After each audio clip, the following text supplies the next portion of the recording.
क्या गौतम बुद्ध के एग्जिस्टेंस के कोई प्रूफ हैं?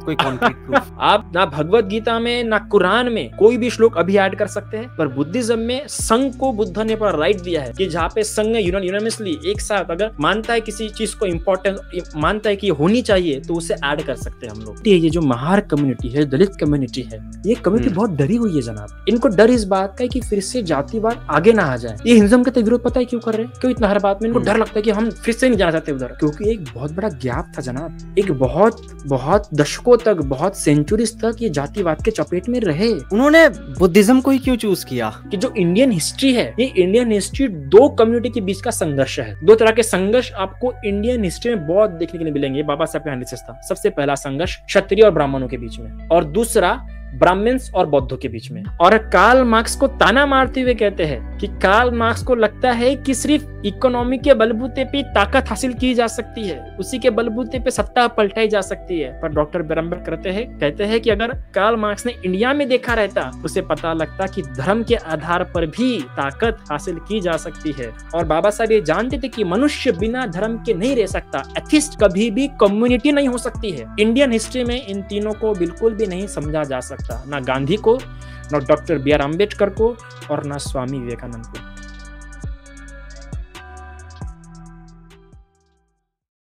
सबसे पहले यार मैं आपका स्वागत करना चाहूंगा आज के इस पॉडकास्ट में। बहुत बहुत शुक्रिया आप आए। आपका बहुत बहुत शुक्रिया जो आपने बुलाया। सबसे पहले ना, जब मैंने आपको अप्रोच किया था तो मैंने ये सोचा हुआ था कि सबसे पहला सवाल आपसे यही पूछूंगा। थोड़ा सा कंट्रोवर्शियल है पर मैं पूछना चाहूंगा, क्या गौतम बुद्ध के एग्जिस्टेंस के कोई प्रूफ हैं? कोई कॉन्क्रीट प्रूफ? बाप रे, लगता है आप ये देख के आए सनातन समीक्षा। ऐसा है क्या? ये बहुत पहले से सोचा हुआ था मैंने, लेकिन तब भी मैं आपसे जानना चाहूंगा कि क्या है, क्योंकि आपने पढ़ा है। अभी सनातन समीक्षा के बाद से हाईलाइट होना शुरू हुआ है कि भाई इसके तो प्रूफ अवेलेबल है ही नहीं, तो क्यों ऐसा बोला जा रहा है ना? मैं नहीं मानता उनके, मैं उन सबको इग्नोर करूं, मुझे फर्क नहीं पड़ता कहाँ क्या लिखा हुआ है। मैं आपसे जानना चाहता हूँ कि आपके थॉट्स, आपने जो पढ़ा है उसके हिसाब से आप क्या मानते हैं? फेथ के हिसाब से बताओ या ऑथेंटिसिटी के हिसाब से बताओ? देखिए, आपको अगर वो 6th सेंचुरी बीसी के आसपास हुए हैं, क्या वहां के अराउंड उस वक्त में कोई लिटरेचर ऐसा कोई मिलता है देखने को जहां पे ये सिद्ध हो कि हाँ एक इंसान ऐसे नाम का वहां पे एग्जिस्ट करता था उस वक्त? आज से 2,500 साल के जो भी इतिहास लिखा जाता है, उसके बारे में जो लिखा जाता है, उसका रेफरेंस मोस्टली त्रिपिटक से लिया जाता है। उस समय का जो भी आपको पढ़ने के लिए मिलता है ना इस हिस्ट्री में, वो सब उसी में से लेता है कि मगध देश था, उस समय में 18 प्रदेश थे, उस समय 16 जनपद थे, 18 से पार्लियामेंट, इस प्रकार की डेमोक्रेसी थी तब। तो उस समय का जो हिस्ट्री, जो आज आपको हिस्ट्री में पढ़ने के लिए मिलता है, ये उस समय जो धर्म ग्रंथ थे वहां से आपको रेफरेंस के द्वारा पढ़ने के लिए मिलता है। तो उसमें मगध नाम का एक देश था, उसका राजा बिंबिसार करके राजा था। फिर कौशल देश का जो राजा था, उसका राजा प्रसन्नजीत था। फिर उधर शाक्य नगरी थी, इधर कपिलवस्तु नगरी थी। ये जो आपको पूरा मिल रहा है ना, अवंती वगैरह, ये उसी लिटरेचर के आधार पर मिल रहा है। सबसे पहली ये बात। फिर दूसरा, सम्राट अशोक ने क्या किया था कि ये सारे प्लेसेस डिस्कवर करने की कोशिश की कि बुद्ध का जन्म कहाँ पे हुआ, बुद्ध का ये कहाँ पे हुआ। और वहां जाके उन्होंने क्या किए, पिलर स्टैब्लिश किए, जिसको पिलर जो कि आगे जाके क्या कनिंघम ने फाइंड किया, जो कि आर्कियोलॉजिस्ट थे। तो उसकी भी कई सारी बुक्स अवेलेबल है। फिर इसके अलावा जो सम्राट अशोक ने स्तूपा बनाए थे, तो स्तूपा में अस्थियां रखवाए थे। तो वो अस्थियां जो अभी दिल्ली में रखे गए, दिल्ली म्यूजियम में, तो फिर दिल्ली म्यूजियम को बोल दीजिए, हटा दीजिए, ये तो बुद्ध के अस्थियां नहीं, फिर आपको क्यों रख रहे हैं इनको दिल्ली म्यूजियम में? तो साफ दिल्ली में से तो अभी नेशनल म्यूजियम है ना।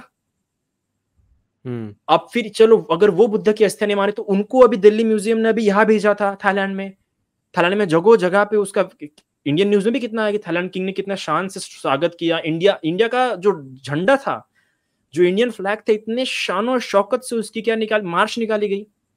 तो वो अस्थियां भी उसके वहां पे अवेलेबल मिलते हैं। फिर तीसरी बात, सम्राट अशोक का जो मैंने बताया कि उसने शिलालेख वगैरह स्थापित किया, वो भी मिलता है। फिर उसके द्वारा श्रीलंका में, म्यांमार में, भूटान में, उधर अफगानिस्तान वगैरह जो अलग अलग प्रदेश में जो थाईलैंड में जो भेजे गए, वो उसका क्या प्रूफ है। फिर बुद्ध के रिलिक्स है, उसका भी तो कई सारे एविडेंस अभी उपलब्ध है ना। तो आप किस रूप में जानना चाहते हैं कि बुद्ध होके नहीं गए? इतने सारे, अगर आज आपको हिस्ट्री में पढ़ाया जाता है एज ए हिस्टोरिकल फिगर के रूप में वो पढ़ाया जा रहा है, एनसीईआरटी में आपको पढ़ाया जा रहा है, तो फिर अगर यही आप इसको प्रूफ नहीं मानते तो मैं किसको मानूं? अब मैं पर्सनली आर्कियोलॉजिस्ट नहीं हूं, क्योंकि उसकी एक अलग फील्ड होती है। उसकी अपनी मेथोलॉजी होती है कोई भी चीज टेस्ट करने की, है ना। तो अब मैं तो इस बात पे मानता हूँ कि हिस्ट्री मानती है, उस हिस्ट्री में हिस्टोरिकल, इवन आज भी जो भी रिसर्च होते हैं, जो रिसर्च पेपर, ऐसा तो नहीं किसी बुद्ध के बारे, सिर्फ गौतम बुद्ध के बारे में बोलते हैं हम लोग, और भी 28 बुद्ध के बारे में बोलते हैं, और भी महायान में भी अमिताभा बुद्ध वगैरह के बारे में बोलते हैं। पर जब सिद्धार्थ गौतम के बारे में बोला जाता है एज बुद्धा के बारे में, तो सारे रिसर्च पेपर में या फिर अकेडमिक बुक्स में एक और वर्ड ऐड करते हैं, historical Buddha. Are getting my point? कि जब अकेडमिक बुक्स लिखी जा रही है या फिर रिसर्च पेपर लिखे जा रहे हैं, तो वहां पे लिखा जा रहा है हिस्टोरिकल बुद्धा। तो उसको हम बाकी 28 बुद्धों से या बाकी जो अमिताभा बुद्ध वगैरह उनको अलग करें ना, क्योंकि ये हिस्टोरिकल एविडेंट है, एज ए हिस्ट्री के रूप में उसे पढ़ाया जाता है। तो इसलिए हम उसको क्रिटिसाइज नहीं कर सकते कि नहीं है। और चलो ठीक है, अगर लोगों को नहीं मानना इन सब के बारे में, तो बाकी पूरा वर्ल्ड तो मानता है बुद्ध का हिस्टोरिकल बुद्धा, पर फिर भी नहीं मानना है, तो हमारे लिए तो उतना इंपॉर्टेंट है नहीं कि बुद्धा वॉज हिस्टोरिक फिगर और नहीं। क्योंकि हमारे लिए क्या इंपॉर्टेंट है, बुद्ध का सिस्टमैटिक टीचिंग जो हमारे पास अवेलेबल है। अभी ये बाकी दर्शनों समान या बाकी शास्त्रों समान ऐसा नहीं, ग्रेजुअली इवॉल्व है, ठीक है। अब बुद्धिज्म में जो त्रिपिटक पूरा अवेलेबल, पूरा सिस्टमैटिक ऑर्गेनाइज टीचिंग है, ऐसा नहीं कि 10 लोगों ने अलग अलग आचार्यों ने मिलकर उसे रेडी किया है, नहीं। अगर आप जब उसको पढ़ते हो पूरा सिस्टमैटिक हमको टीचिंग मिलता है। और वो हम बुद्ध को क्यों मान रहे इतना? ऐसा तो नहीं कि वो एकदम हिस्टोरिकल इंसान है इसलिए हम मान रहे क्या बुद्ध को? हम नहीं मान रहे। हम हमारे तक बुद्ध इसलिए क्योंकि उनकी टीचिंग अच्छी थी। तो अगर हमारे पास जो टीचिंग पूरी सिस्टमैटिक रूप में अगर अवेलेबल है, तो हमारे लिए वो एविडेंट ही काफी है। क्योंकि हमें बुद्ध से कोई, बुद्ध के नॉर्मल लाइफ से कोई मतलब ही नहीं। Even doctor B R Ambedkar ये प्रश्न उठाते हैं अपने बुद्धानिस धम्मा में कि बुद्ध ने अपनी प्रायर लाइफ ज्यादा बात ही नहीं की, क्योंकि वो इंपॉर्टेंट थी नहीं। इवन किसी शिष्य ने भी नहीं पूछा उनके प्रायर लाइफ के बारे में, कि आप तो भाई गृहस्थ थे, आपकी पत्नी थी, बच्चा है, क्यों, ऐसा कोई बात नहीं की। क्योंकि सभी लोगों को जो मतलब था वो था उनके टीचिंग से। तो हमारे पास teaching systematic, organised, well defined के रूप में अवेलेबल है। तो वो हमारे लिए सबसे बड़ा एविडेंस है, क्योंकि हमें खोजना नहीं पड़ रहा ये कहां से आया, वो कहां से आया, वगैरह वगैरह। हमें कोई कनेक्शन ज्वाइन नहीं करने पड़ रहे, जिस प्रकार बाकी लिटरेचर्स में होता है, बहुत कनेक्शन ज्वाइन करने पड़ते हैं, बहुत फाइंड करना पड़ता है। जब हमारे पास पूरा सिस्टमैटिक ऑर्डर अवेलेबल है, तो हम क्यों नहीं उसको माने? That is the thing. हम लोग इसलिए हमको उसमें घुसते भी नहीं, और हमको घुसे करना भी क्या मिलने वाला है हमको उससे, उसमें जाके। हमने बुद्ध को एक्सेप्ट ही क्यों किया? सबसे पहले हमारा ये सवाल आता है बुद्धिस्ट लोग का, हमने बुद्ध को क्यों एक्सेप्ट किया? हमने बुद्ध को बुद्ध की टीचिंग के लिए एक्सेप्ट किया ना। वो ये तो नहीं कि वो क्षत्रिय थे या वो ब्राह्मण थे या फिर उन्होंने राजपाट त्यागा था या फिर बहुत ही अच्छे नॉलेजेबल पर्सन थे, उसके लिए नहीं। हमको सिस्टमैटिक टीचिंग मिली जिससे कारण हमें पसंद हुआ। तो उसको लेके जब थाईलैंड में बुद्धिज्म एक्सेप्ट किया तो किस लिए एक्सेप्ट किए? श्रीलंका में बुद्धिज्म एक्सेप्ट किए तो किस लिए एक्सेप्ट किए? नॉट फॉर अ हिस्टोरिकल उसकी अचीवमेंट के लिए, बल्कि फिलोसॉफिकल उसके जो एस्टैब्लिशमेंट थे डॉक्टराइन, उसके लिए हमने उसका ये किया। तो मुझे तो लगता नहीं। और फिर भी अगर आपको चाहिए तो हाँ, इस हिस्टोरिकल पर्सन, क्योंकि एनसीईआरटी में पढ़ाया जाता है। अगर नहीं है हिस्टोरिकल पर्सन तो मैं यही कहूंगा कि प्लीज आप एक पिटिशन लिखिए, डालिए और बोलिए कि नहीं है हिस्टोरिकल पर्सन नहीं है, क्यों पढ़ाया जा रहा है इसे।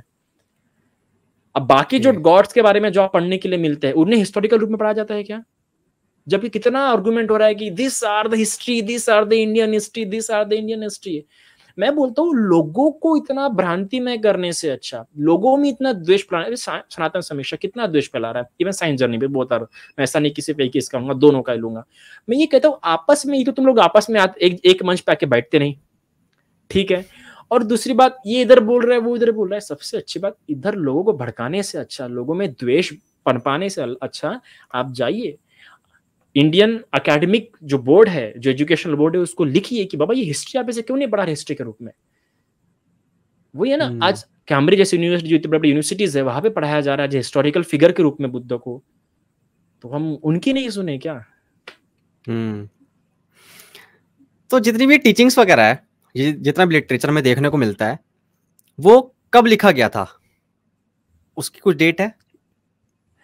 उसका जो लिखा गया था वो लिखा गया था तो एज अशोक सम्राट के समय में शिलालेखों पे लिखवाया गया था कुछ, ठीक है। अशोक सम्राट की शिलालेख है। और दूसरा जो पूरा जो सिस्टमाइक जो पूरा फॉर्म है, वो श्रीलंका में सबसे पहली बार लिखवाया गया था। वो भी आज भी स्टोर है, कहते हैं वो लोग, ताम्रपन जो है उस पर लिखवाया गया था पूरा। और तो हमारा कब की बात है? हम लोग ओरल ऑर्डर को मानते थे, ओरल ऑर्डर को मानते थे। अच्छा। हाँ, हम लोग ओरल लिखा जब गया तब वो बता रहा हूँ मैं आपको, ठीक है। लिखा कब गया? सम्राट अशोक के बाद श्रीलंका में लिखा गया सबसे पहली बार। पर हमारा ओरल ट्रेडिशन था, क्योंकि इंडिया में ज्यादातर ओरल ट्रेडिशन था, तो ओरल ट्रेडिशन संगायन के रूप में हम लोग इसे कलेक्ट करते थे। मतलब पूरे जो एनलाइटेड मंक्स है, पहली संगायन बुद्ध की मृत्यु के बाद ही हो गया, पर बुद्ध के हयात में भी एक बार संगायन हुआ था। वो पूरा आपको ऐसा नहीं कि बाहर का में रेफरेंस ढूंढना पड़ेगा, उसे हमारे होली ग्रंथ में ही आपको रेफरेंस का मिल जाएगा कि बुद्ध के समय में जब महावीर जैन की डेथ हो गई थी, तो महावीर जैन की जब डेथ हो गई तभी जैनिज्म में काफी ये हो गया था, डिस्प्यूट हो गया था। कुछ लोग बोल रहे थे नहीं महावीर जैन ने ऐसा बोला, कुछ लोग बोल रहे थे नहीं महावीर जैन ने ऐसा बोला, तो काफी कलवा, तो ये बात बुद्ध तक गई। आनंद बुद्ध के पास लेके गए, बोले भगवान ये देखो कैसा चल रहा है जैनिज्म के बारे में आप। फिर बुद्ध बोलते ठीक है ऐसा करो, सबको बुला के लाओ, मेरे जाने का भी ऐसा होगा। तो बुद्ध उस समय जितने भी उस नगरी में उस स्टेट में जितने भी मंक्स थे उन सभी को बुलाया गया, और उन सभी मंक को बुलाने के बाद फिर से उनको पूरा रेक्टिफाई किया गया, उनको पूरा लर्न कराया गया कि देखो ऐसे ऐसी टीचिंग्स है। उसको पूरा वेल ऑर्गेनाइज, संगति परायण सूत्र करके उसे कहा जाता है, वो पूरा ऑर्गेनाइज है कि बुद्ध ने क्या किया, पूरा कंसेप्चुअल फॉर्म में पूरा टीचिंग। दोनों फॉर्म में मिलेंगी बुद्धिज्म की टीचिंग आपको, प्रोलिफिक फॉर्म में भी और कंसेप्चुअल फॉर्म में भी, सब एब्स्ट्रैक्ट फॉर्म भी कह सकते हो। तो अगर कभी प्रोलिफिक फॉर्म में अगर आपको, क्योंकि प्रोलिफिक फॉर्म में अक्सर प्रॉब्लम आती है कि ये बुद्धिज्म का नहीं, ये बुद्धिज्म का, ये होता है इसमें कि यार ऐसा नहीं कहूंगा, पर एब्स्ट्रैक्ट फॉर्म तो कभी गलत नहीं हो सकते टीचिंग कभी भी, है ना। तो उसमें दोनों मिलेंगे आपको, एब्स्ट्रैक्ट फॉर्म भी और प्रोलिफिक फॉर्म में मिलेगा। तो ये बुद्ध के सहमी हो गया था। फिर बुद्ध की मृत्यु हुई, तो बुद्ध की मृत्यु के 3 महीने बाद फिर पूरे संघ को बुलाया गया और फिर से उसका क्या किया गया, संगायन किया गया। अब संगायन मतलब क्या होता है, संगायन मतलब सभी भिक्षु लोग बैठे, और उसमें भी ऐसे नहीं कोई भी लाके बिठा दिया गया, नहीं 500 भिक्षु चुने गए, और कौन से जो एनलाइटेन हो चुके हैं, जिनके अंदर का राग द्वेष मोह पूरी तरीके से क्या हो चुका है, नष्ट हो चुका है, उन सबको बिठाया गया एक जगह पे, और सभी को टेस्ट करके फिर उनको बिठाया गया। और फिर पूरा 3 से 6 महीने वो संगीति चली, जिसमें हर एक सूत्र को पूरा रिपीट किया गया। तो कोई भी एक भिक्षु आएगा जिसको पूरा याद है, वो भिक्षु आगे खड़ा होगा, 500 भिक्षु के आगे खड़ा होगा, और खड़ा होने के बाद वो बोलेगा कि मैंने ऐसा ऐसा सुना है बुद्ध के मुंह से, अगर किसी को गलत लग रहा तो बात काटे। 3 बार बोलता है, वो पूरा सूत्र पहले रिपीट कर लेता है फिर बोलता है, और किसी को गलत लगती है तो फिर उसका रेफुटेशन पूरा डिबेट वगैरह होता है, ये कहाँ पे हुआ, फिर उसको उसके बाद दर्ज किया जाता है कि हाँ ये भी ऑथेंटिक हो चुका है। तो ऐसा अभी कम से कम अभी तक 6 संज्ञान हो चुके हैं, और अभी 60 साल पहले म्यांमार में हुआ है, और उसमें भी ऑल ओवर पूरे जो वर्ल्ड के जो मंक्स थे वो आए, जिनके अपने अपने कंट्री में जो उनका तिब्बत रखा था उनको लाया गया, और उसको पूरा पूरा चेक किया गया कि कुछ मिक्सचर तो नहीं हुआ है।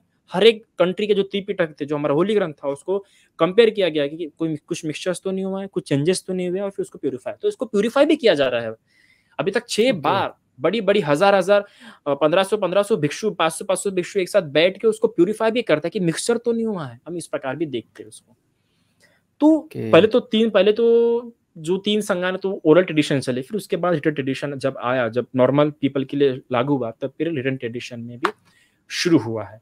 तो मतलब आप क्या जानना चाहते हैं, as a Buddha, as a है या नहीं, या क्या आपका क्या जानने का व्यू है, मैं आपसे जानना चाहता हूँ। मेरा तो आपसे सवाल है कि क्योंकि अभी हम बचपन से पढ़ते आ रहे हैं ये बात, है ना, कि एज अ बुद्धा होके गए हैं, अभी आपको ये प्रश्न उत्पन्न हो रहा, तो ऐसा क्या बात है, ऐसा क्या हो गया कम्युनल कि ठीक है, अगर मान लो बुद्धा थे या नहीं थे, उस वाले क्वेश्चन को साइड में भी रखते हैं, तो जो बुद्धा कह के गए थे, वो क्या ओरिजिनल जो बात है वो आज तक चली आ रही है, या फिर उसमें मिलावट आ गई है, उसके साथ खिलवाड़ हुआ है? इस बात को कैसे आप 100% प्रूव करोगे कि वो जो बुद्ध के मुंह से मिलावट हुई है, जो मिलावट हुई, हमने उससे एक्सेप्ट किया है कि ये मिलावट है, और मिलावट के रूप में उसे दर्ज किया है। सबसे पहली बात, जैसे त्रिपिटक में एक ग्रंथ कथावत्तु जो ग्रंथ है वो बहुत बाद में ऐड हुआ है, और पूरे संघ के परमिशन से, उसमें जो संघ था उनके परमिशन से अलाउड हुआ। आप ना भगवत गीता में ना कुरान में कोई भी श्लोक अभी ऐड कर सकते हैं, कोई ना कुरान, ना बाइबल, ना गीता। पर बुद्धिज्म में संघ को बुद्ध ने पर राइट दिया है कि जहां पे संघ यूनानिमसली एक साथ अगर मानता है किसी चीज को इंपॉर्टेंट मानता है कि होनी चाहिए, तो उसे ऐड कर सकते हैं हम लोग, ये हमको पूरा राइट दिया है। तो हमारे होली ग्रंथ में जो कथावत्तु जो ग्रंथ है वो भगवान बुद्ध के मृत्यु के 300 साल बाद ऐड किया गया है, और उसमें भी जो कुछ सूत्र है, उसमें भी कुछ सूत्र है जो भगवान के मृत्यु के बाद के हैं जो ऐड किए गए हैं। तो हाँ, हमको पता है कि कौन सा ऐड है, ऐसा नहीं कि हम नहीं बोल रहे कि नहीं, पर जब संघ से अलाउड करता है तो वी एक्सेप्ट कि भाई ये है। और उसमें बताया गया है जो बुद्ध से, अभी भगवान ने एक बात बहुत प्यारी की थी बुद्ध ने, कि जब आप मेरे प्रवचन, मतलब मैंने जो बताया वो बता रहे तो इससे शुरू करो, एवं मे सुतंग, इस फ्रेज से शुरू करो आप, कि ऐसा मैंने सुना है। विश्व के किसी इसमें आपको नहीं मिलेगा जो इतने ऑथेंटिसिटी बुद्ध ने दी है, कि जब आप बोल रहे हो तो इस प्रकार से बताओ कि आपने सुना है ऐसा, एवं मे सुतंग। तो ये सबसे पहली बात। और दूसरी बात, कहाँ बोली गई है, किसको ध्यान में रख के बोली गई, आपको ये बताना जरूरी, ये भी क्लियर करना जरूरी है। कि कहाँ बोली गई। तो जब वो सुत्त जो भी भगवान ने उपदेश दिए वो क्लियर किया गया है कि किसको दिया गया है, कहाँ दिया गया है, क्यों दिया गया है। तो जब ये सारी बातें मिल रही है, फिर भी अगर हम वो उठा रहे क्वेश्चन, तो इसका मतलब ये जो लोग उठा रहे हैं उन्होंने पढ़ा नहीं है बुद्धिज्म को। अभी कौन लिटरेचर कोई पढ़ता नहीं है इसलिए। अब बुद्ध ने क्लियर किया ना किसको बोलेगी है, कहा प्रदेश में बोली, जैसे एवं में सुतंग एवं में सुतंग एकं समयं एवं में सुतंग एकं समयं भगवा राजगहे वीरतंग अनाथ पिंडिक आरमे। देखो यहाँ पे साफ साफ बोला गया एवं में सुतंग, ऐसा मैंने सुना एकं समयं भगवा राजगहे वीरतंग, अर्थात भगवान बुद्ध राजगृह इस नगरी में, ये नगरी थी उस समय की, मगध देश का कैपिटल था ये, देखो उसका भी रेफरेंस मिल रहा है आपको कि मगध देश का कैपिटल था राजगृह, उस राजगृह में विहार करे थे। तो वहां पे भी कहाँ पे, वो भी क्लियर किया गया है कि वहां के जेतवन विहार में, वो भी वहां पे कहा गया है। जेतवन विहार किसने बनाया है, अनाथ पिंडिका ने, ठीक है। उस विहार में बैठे हुए थे, तब एक व्यक्ति आके उनसे इस प्रकार का सवाल पूछा और फिर बुद्ध ने इस प्रकार से जवाब दिया। तो ये पूरा मिल रहा है आपको। आप 2.5 साल पहले का इतिहास पढ़िए ना, कहाँ से मिल रहा है आपको वो, कभी सोचा आपने हम गए हैं वहां से। तो ये उसी का है कि राजगृह नामक नगरी थी, ये सब था, शाक्य था, कपिल वस्तु थे। नेपाल मानता है कि बुद्ध उनके यहाँ पे हुए, तो फिर अच्छा अब मुझे ना त्रिपिटक के बारे में बताओ। आपका होली बुक जो है, होली ग्रंथ है, ये त्रिपिटक क्या है, और इसमें जो 3 जो पिटक आते हैं, सुत्त पिटक, विनय पिटक और अभिधम्मा, इनके बारे में बताओ। अभी हमारा जो होली ग्रंथ है मतलब विश्व का सबसे बड़ा है धर्म ग्रंथ है, अगर देखा जाएगा तो। मैं ज्यादा तारीफ नहीं कर रहा अपने धर्म की, नहीं अब बताओ ना कैसे, मतलब बड़ा, मतलब क्या बहुत ज्यादा तारीफ नहीं कर रहा, मुझे लग रहा है कि मैं ज्यादा तारीफ कर रहा हूँ अपने धर्म की, पर क्या करूँ, ऐसा मंक हो तो हो निकलेगा ही। नहीं बिल्कुल आप करिए अपनी बात। कैसा है कि मतलब कैसा है कि जब आप मतलब कहता है कि भगवत गीता, कुरान, बाइबल, ठीक है, ये है। फिर बुद्धिज्म कहता है त्रिपिटक आता है, ठीक है। त्रिपिटक में आते हैं, नॉर्मली बता रहा हूँ मैं, एक नॉर्मल क्लासिफिकेशन में बता रहा हूँ अभी जो अवेलेबल इस रूप में। तो उसमें आते हैं 3 पिटक, मतलब 3 किताबें, ठीक है। मतलब भगवान के पूरे उपदेश, भगवान ने जब से बुद्धत्व प्राप्त हुई, मतलब 35 की एज में, तब से लेकर जब उनको डेथ हो गई, जिसे हम कहते हैं महापरिनिर्वाण, इतने ईयर्स में, इतने 45 ईयर्स में जहां जहां पे जो जो उपदेश दिया वो सब क्या बना दिया गया, धर्म ग्रंथ, ठीक है। क्योंकि हर एक इसमें भगवान ने हर तरीके से एक्सप्लेनेशन दिया है, क्योंकि बुद्ध की टीचिंग कैसा इंडिविजुअल ओरिएंटेड है। उसकी चर्या देख के, उसके बिहेवियरल ट्रेड्स देख के, उसकी टेंडेंसीज देख के, है ना, उसका फैमिली वगैरह कैसा, उसका कल्चर है वगैरह, उस सबको देख के टीचिंग दी गई है। तो इतने इसको, तो इतने पूरे लेक्चर को ही, मतलब यहाँ से 35 की एज से लेकर जब से उनको बुद्धत्व प्राप्त हुई है, तब से लेकर उनकी 80 साल की उम्र तक के, क्योंकि 80 साल में उनका महापरिनिर्वाण डेथ हो गई, तो यहाँ तक उन्होंने जहां जहां पे जो जो प्रवचन दिए वो सबको क्या किया, कलेक्ट किया गया। फिर कलेक्ट करने का उसको कैटेगराइज किया गया। तो उसको कैटेगराइज 3 इसमें किया गया सबसे मैक्रो लेवल पे, एक विनय पिटक, सुत्त पिटक, फिर अभिधम्मा पिटक, ये 3 किताबें, ठीक है। विनय पिटक में उस प्रकार क्लासिफिकेशन को रखा गया जिसमें कि रूल्स रेगुलेशन, पर रूल्स और रेगुलेशन ये नॉर्मल कम्युनिटी के लिए नहीं दिए गए हैं, मंक्स के लिए दिए गए हैं मोस्टली। बुद्ध ने रूल्स उपासकों के लिए बिल्कुल भी नहीं दिए, क्योंकि कल्चर चेंज होता है, उनको रूल्स देना मतलब समाज को रूढ़िवादी परंपरा में बांध देना। आपको ये बात बहुत अच्छी मिलेंगी बुद्धिस्ट होली ग्रंथ की, कि समाज के या व्यक्ति के लिबास पे, व्यक्ति के कल्चर पे, रिचुअल्स पे कोई टिप्पणी नहीं की गई, या ऐसा बताया भी नहीं गया कि ये रिचुअल ऐसा होना चाहिए। ये सबसे सुंदर बात है बुद्धिज्म की, one of the best thing मुझे जो लगता है, जिसके कारण बुद्धिज्म सोशल वादी परंपरा में बनता नहीं है। तो विनय पिटक में पूरे रूल्स एंड डिसिप्लिन उसमें पूरे मंक्स के दिए गए हैं पूरे। तो वो विनय पिटक के 5 ग्रंथ हैं, हर एक ग्रंथ का और 2-2 3-3 ग्रंथ होंगे, सब पार्ट्स, ठीक है। फिर है सुत्त पिटक। अब सुत्त पिटक फिर से 5 किताबों में बांटा गया है, वो हर एक किताब के और 3-3 4-4 किताबें हैं अगर आप खरीदने जाओगे तो, ठीक है। तो जैसे सुत्त पिटक की 3 किताबें हैं।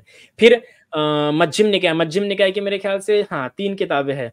फिर संयुक्त निकाय के 5 किताबें हैं, अगुत्तर निकाय की बहुत किताबें। फिर उसमें से इन 5 किताब में जो आखिरी किताब है खुद्दक निकाय, उसके और 15 किताबें हैं, ठीक है। ये हो गया सुत्त पिटक। फिर उसके बाद आता है अभिधम्म पिटक।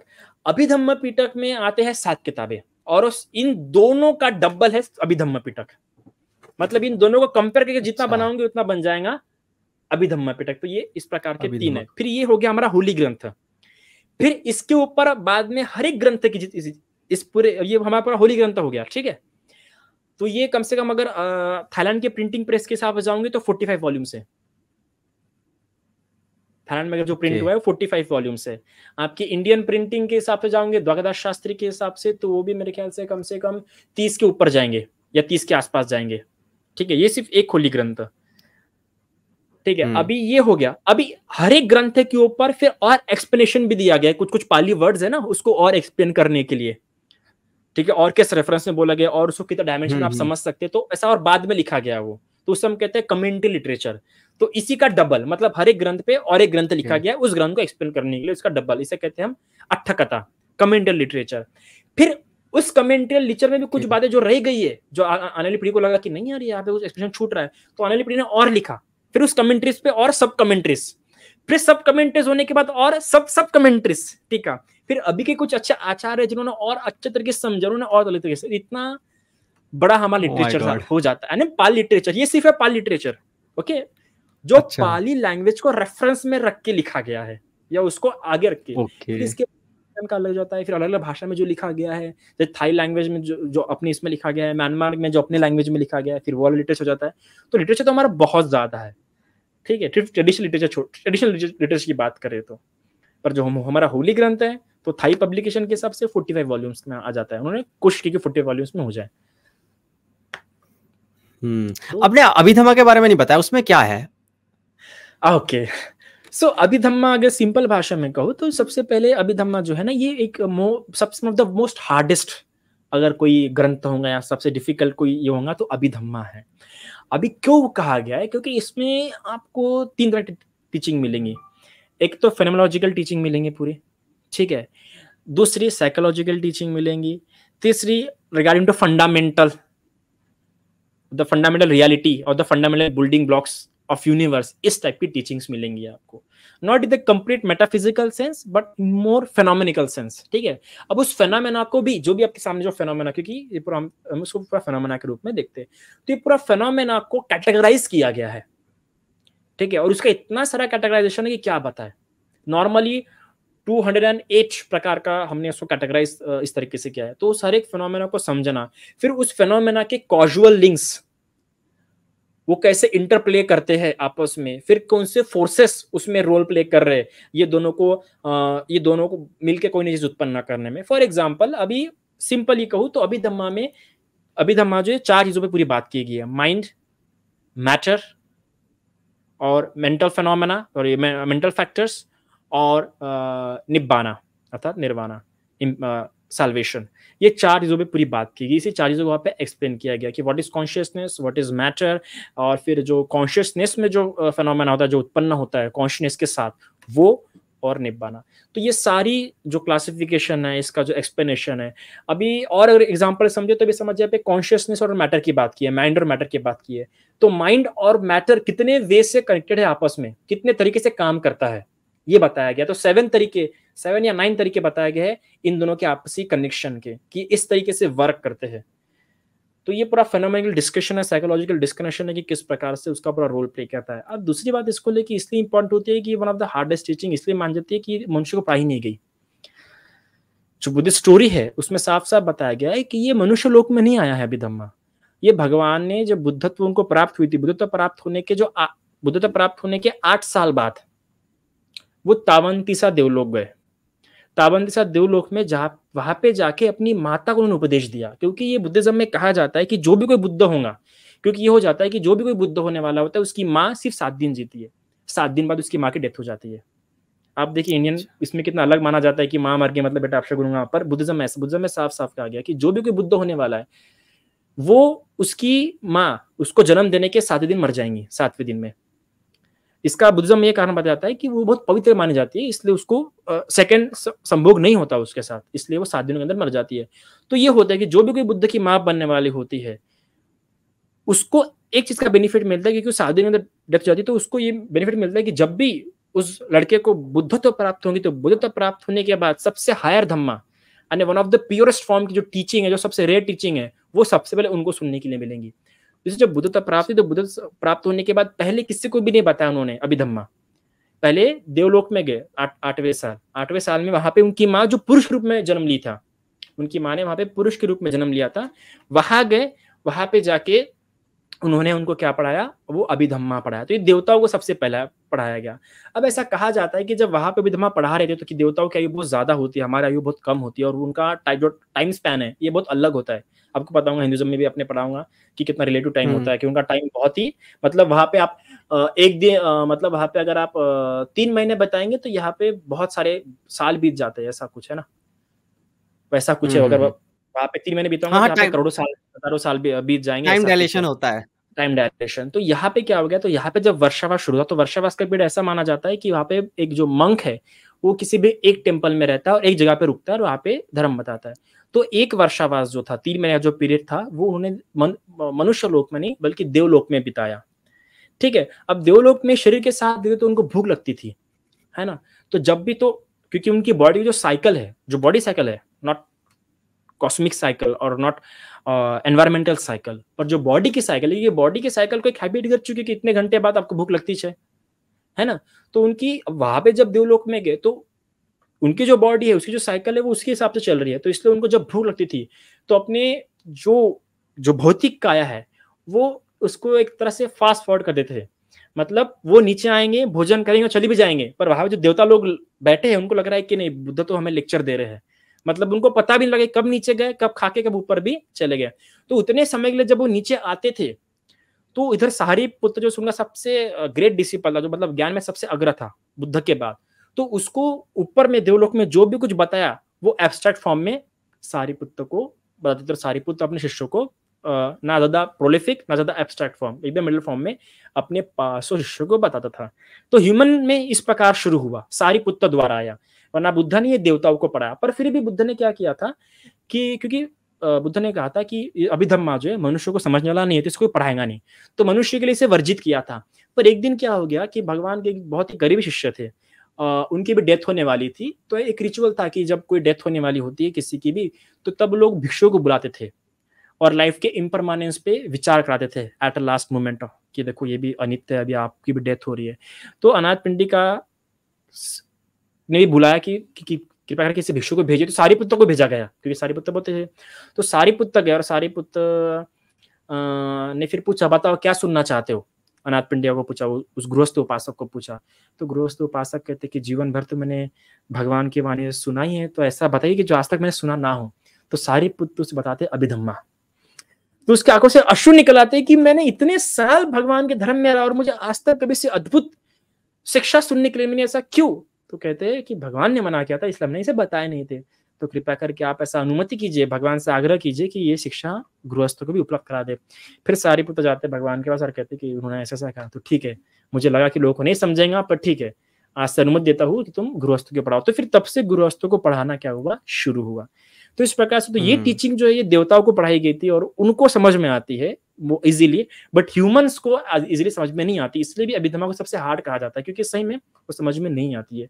आज जैसे पॉली स्कॉलर्स तक कई बार कंफ्यूज हो जाते हैं, और वो उनका खुद का मानना, हर एक पॉली स्कॉलर का मानना है कि is one of the difficult और hardest treatise in Buddhism, Abhidhamma. तो इनके बारे में थोड़ा बताओ, ये हीनयान, महायान, थेरावाद, ये सब क्या है?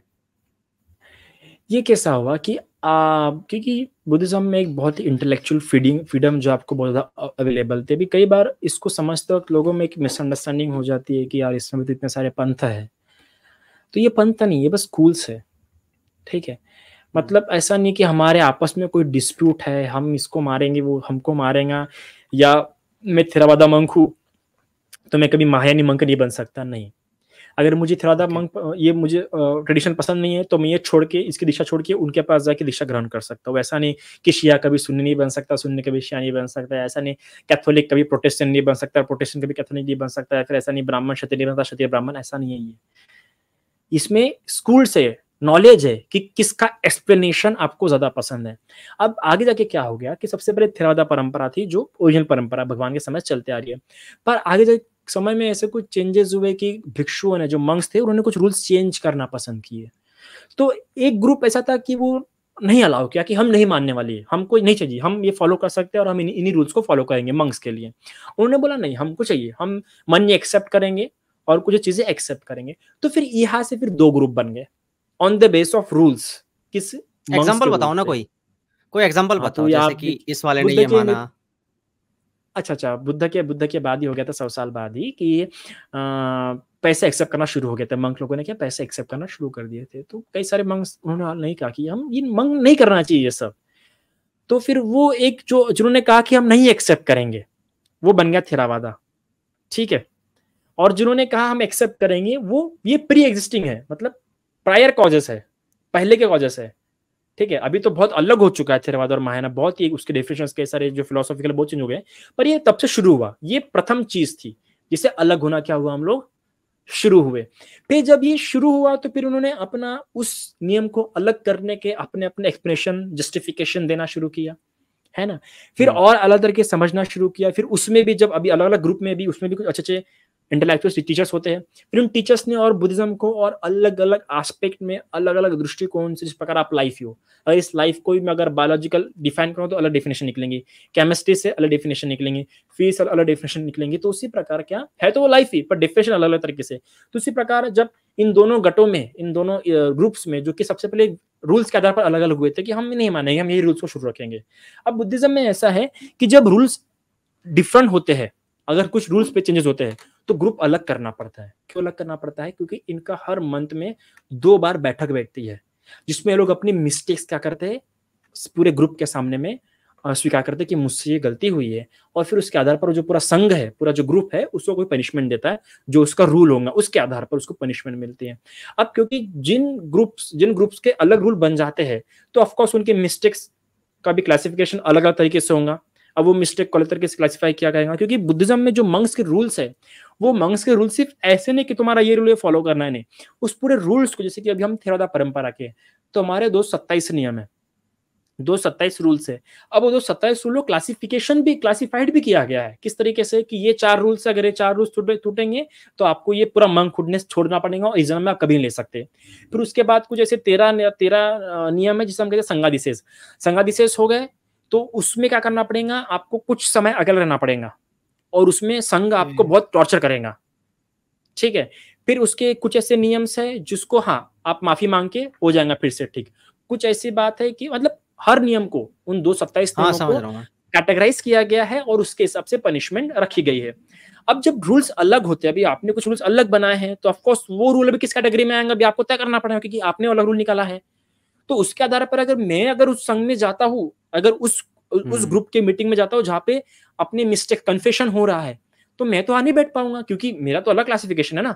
तो इसलिए फिर ये अलग अलग इनका होना शुरू रहता है। ये एक बहुत ही सही ऑर्डर है और बहुत ही अच्छी बात है, क्योंकि हम किस स्कूल से बिलोंग करते हैं, उस प्रकार का हमारा पर्सपेक्टिव, क्लासिफिकेशन और अंडरस्टैंडिंग होती है, मिस्टेक को लेके, गिल्ट को लेके, है कि नहीं, पछतावे को लेके, प्रायश्चित को लेके। तो ये ऐसा होना शुरू हुआ, तो दोनों अपना अपना होने लगा। फिर लोगों ने एक्सप्लेनेशन अपने तरीके से करना शुरू किया, फिर अंडरस्टैंडिंग थोड़ी सी अलग अलग क्रिएट हुई, फिर इसके आधार पर बढ़ता गया, और फिर और अलग अलग स्कूल्स डेवलप होती गई। तो इस प्रकार से फिर महायाना बहुत मॉडर्न है, थेरावादा भी बहुत बात के है। पहले तो इनके अलग ही नाम थे, सुतांतिक वगैरह वगैरह, सरस्वतीवाद वगैरह, अलग अलग नाम थे, पर कुछ स्कूल समय के हिसाब से मर्ज हो गए, और आखिरी में जो अभी अवेलेबल है वो हीनयान, महायान और वज्रयाना, ऐसे मोटे पैमाने पे ये अवेलेबल है। तो ऑन द सबसे पहले तो फिर जब ये अलग अलग देश में गए, तो कुछ नियम हमें उस देश के हिसाब से, उस कल्चर के हिसाब से चेंज करें। जैसे थाईलैंड में कैसा था कि थाईलैंड में पूरा साल बरसात होती है, पूरा साल बरसात होती है, तो उसके हिसाब से नियम चेंज करने पड़े। चीन में जब गया, चीन में तो येलो कपड़ा पहन नहीं सकता, क्योंकि येलो कपड़ा कैसा है, वहां पे रॉयल कलर था। दूसरी बात, वो लोग भिक्षाटन कर नहीं सकते, मतलब जो घर घर जाके मांगो, क्योंकि वो लोग बहुत गलत मानते उसको। तो उन्होंने खुद ही खेती करना शुरू की, जबकि खेती करना मंक को अलाउड नहीं है, पर वहां के कल्चर के हिसाब से उन्होंने की, क्योंकि बुद्ध ने अलाउड किए। बुद्ध ने कहा है आप लोग संघ, आगे जाके मेरे जाने के बाद संघ एकजुट आके, एक मत होके अपने हिसाब से विनय में थोड़े बहुत चेंजेस कर सकते हैं, जैसा ठीक लगे। तो फिर विनय चेंजेस हुए, तो फिर अलग अलग ग्रुप्स बने। तो बुद्धिज्म में जो चेंजेस आए, जो डिफरेंसेस आया, ये जो अलग अलग हीनयाना महायाना है, ये मोस्टली जियोग्राफिकल चेंजेस है, फिलोसॉफिकल बहुत कम है। मतलब ये डिस्प्यूट के रूप में नहीं है, ये जैसे कि ये डिस्प्यूट के रूप में नहीं है, ये एक्सटेंडेड एक्सप्लेनेशन, हाँ एक्सटेंडेड जो एक्सप्लेनेशन है ना उस चीज को समझने के, तो उसके हिसाब से फिर ये वेरिएशंस आ गए। अब किसको अभी समझो कॉन्शियसनेस, अब कॉन्शियसनेस को आप थेरवादा बुद्धिज्म में क्या समझते हैं, महायाना में क्या समझते हैं, वज्रयाना में क्या समझते हैं, वो आपको निर्भर कि आपको कौन सा एक्सप्लेनेशन ज्यादा पसंद है। अगर आपको तीनों का एक्सप्लेनेशन डिफरेंट मतलब एक्सटेंड करता है एक्सप्लेनेशन को, कॉन्शियसनेस को और एक्सटेंडेड वर्जन आपको महायान में मिलेगा और वज्रयान में मिलेगा। पर यही डिपेंड करता है ना कि आपको किस फॉर्म में जाना है। तो थेरवादा जो परंपरा है वो बहुत ही क्लियर थी कि नहीं, हमें ज्यादा इधर उधर जाना नहीं है, हमें हमारा गोल निर्वाण रखना है। फिर उन्होंने कंपैशन फिलोसफी ज्यादा ट्रिगर किया, ज्यादा उसको और हाईलाइट किया कि कंपैशन होना चाहिए सोशल वर्क के लिए, तो महायाना इसमें और ज्यादा गया, वज्रयाना कम्युनिटी बेस्ड ज्यादा होता गया। तो थेरवादा परंपरा जो इंडिविजुअल बेस से शुरू हुई वो आगे जाके सोशल नीड के अनुसार, जियोग्राफिकल चेंजेस के अनुसार क्या होते गए, फिर उसमें एक्सटेंडेड वर्जन आते गए। तो अगर मुझे अगर ये पसंद नहीं आ रहा है तो मैं महायान में जाके वहां का मंक बन सकता हूँ। हमारे कई सारे मंक्स बने हैं, मेरे कई सारे फ्रेंड्स थे जो अभी पहले थेरवादा मंक थे, आगे जो अभी महायाना मंक है, और ऐसे कुछ कई सारे महायाना मंक भी है जो पहले महायानी मंक थे अभी थेरावादी बन गए। तो सब कुछ नहीं, हमारे इंटरनल डिस्कशंस होते हैं, साथ में बैठते, सब कुछ चलता रहता है। So it is so on the level of school and philosophy. Gautam Buddha भगवान को मानते थे? ईश्वर को कहने का मतलब है आपका? क्योंकि हम तो खुद भगवान को, ईश्वर को मानते थे क्या कि कोई ईश्वर है? पता नहीं कैसे कई सारे लोगों ने फैला दिया है कि बुद्ध ने कभी ईश्वर का विरोध नहीं किया वगैरह वगैरह। बिल्कुल साफ साफ शब्दों में बुद्ध ने ईश्वर को नकारा है। साफ साफ शब्दों में एक सूत्र आता है जहाँ पे बुद्ध ने कहा है कि देखो ये 3 प्रकार के मिथ्या दृष्टि है जो लोग मानते हैं कि ये पृथ्वी ईश्वर के कारण निर्माण हुई है, या ये पृथ्वी अकारण निर्माण हुई है, या ये पृथ्वी किसी एक कारण से निर्माण हुई है। बुद्ध इन तीनों आर्गुमेंट को नकारते हैं। ये 3 प्रकार के उस समय आर्गुमेंट्स थे कि पृथ्वी ईश्वर के, जो पूरा विश्व है, पूरा संसार है, पूरा ब्रह्मांड है, ये ईश्वर द्वारा निर्मित है, या दूसरा, या फिर कुछ लोग ऐसा मानते थे कि अकारण, विदाउट एनी कॉज, रैंडम, ठीक है, और तीसरा जो है कॉज से है ना, जैसे कि सिंगुलर कॉज जो आपका अभी कहता है। बुद्ध ने तीनों डिनाइड किया है।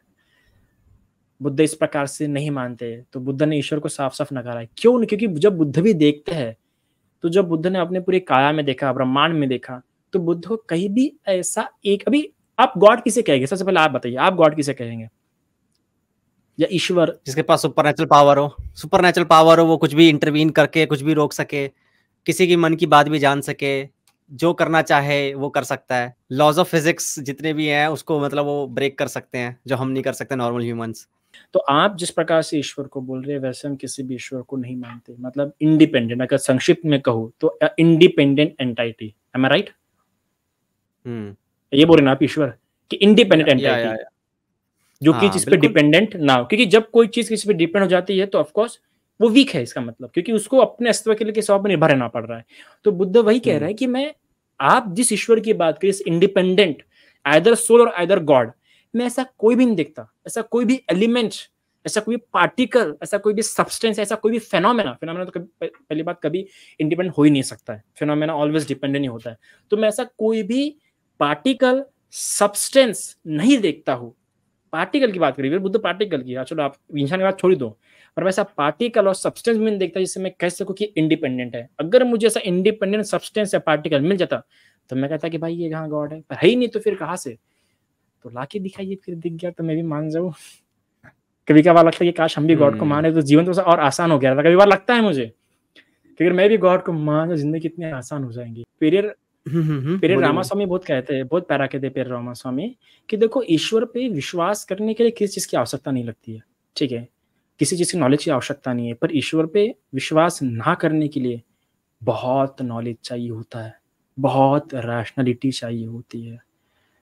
So that is what Buddhism is, कि ईश्वर को नहीं मानता, इवन द सोल को भी नहीं मानता।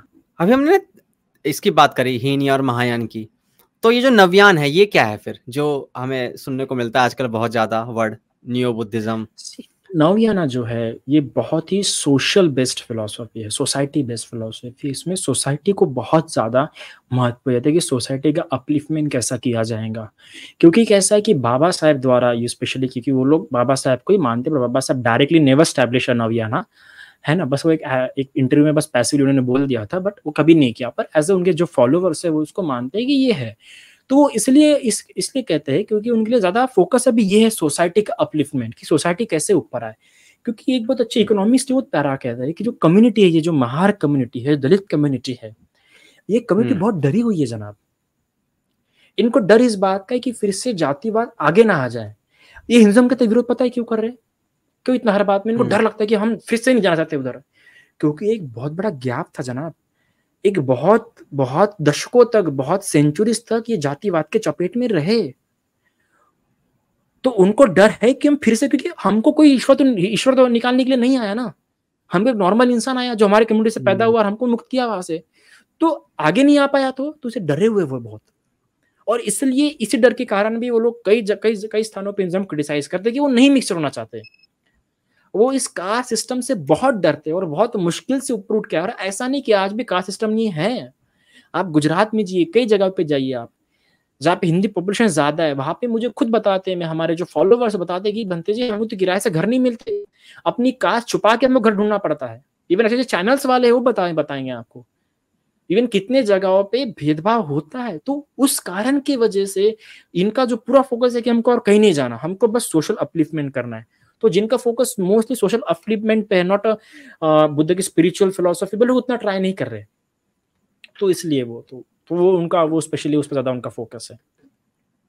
तो बाबा साहेब ने ना बहुत सारी चीजें हटा दी थी, मतलब बहुत सारी चीजें जो महायान और या फिर थेरावाद में देखी जाती, वो उनको नहीं माना था। तो वो कौन कौन सी चीजें थी जिनको नहीं माना था उन्होंने? उनको रिजेक्ट कर दिया था ना उन्होंने? बहुत सारी चीजें उन्होंने रिजेक्ट नहीं की, ठीक है, उन्होंने एडिशन अच्छा। की है। दरअसल महायान से कुछ बातें उन्होंने ली है ना, और थेरावादा परंपरा में कुछ नौज्ञानी लोग हैं जो लोग बोलते हैं कि हाँ बाबा साहब ने ये रिजेक्ट किया, वो रिजेक्ट किया, बस उन्होंने बाबा साहब को ठीक प्रकार से पढ़ा नहीं है इसलिए बोलते हैं। बाबा साहब ने थेरावादा बुद्धिज्म में कुछ भी रिजेक्ट नहीं किया, पर बाबा साहब ने बोला कि मैं इसको इसी तरीके से एक्सेप्ट नहीं कर सकता। जो जातका स्टोरीज थे, जिसका आजकल कैसा लोग रेफरेंस देते हैं कि जातक कथा में तो ऐसा बोला है बुद्ध ने स्त्रियों के बारे में, वैसा बोला है स्त्रियों के बारे में, तो बाबा साहब ने तभी बोल दिया था कि मैं जातक कथा को उतना नहीं मान सकता, क्योंकि ये मुझे बहुत ही गॉडली लगते हैं।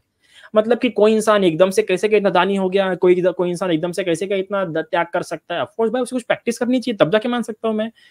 तो उनको लगा कि ये बहुत ही मुझे हिंदू टाइप लगता है, बोला उन्होंने कि ये बहुत मुझे गॉड टाइप लग रहा है, तो इसलिए उन्होंने उसको उस तरीके से एक्सेप्ट नहीं किया। उन्होंने बोला कि नहीं, उन्होंने पहले महायान का जो 10 भूमि कंसेप्ट है कि सबसे पहले 10 जन्म वो प्रैक्टिस करता है अपने आप को वैसा बनाने का, दानी शीलवान, फिर उसके बाद से जातक कथाएं शुरू होती है। तो ऐसा उन्होंने एडिशन में किया है। बुद्धिज्म में एक बात बहुत अच्छी है कि वो लोग बुद्ध की बात को डायरेक्टली नहीं काटते, वो एडिशन करते, चाहे कोई भी स्कॉलर क्यों ना आया हो।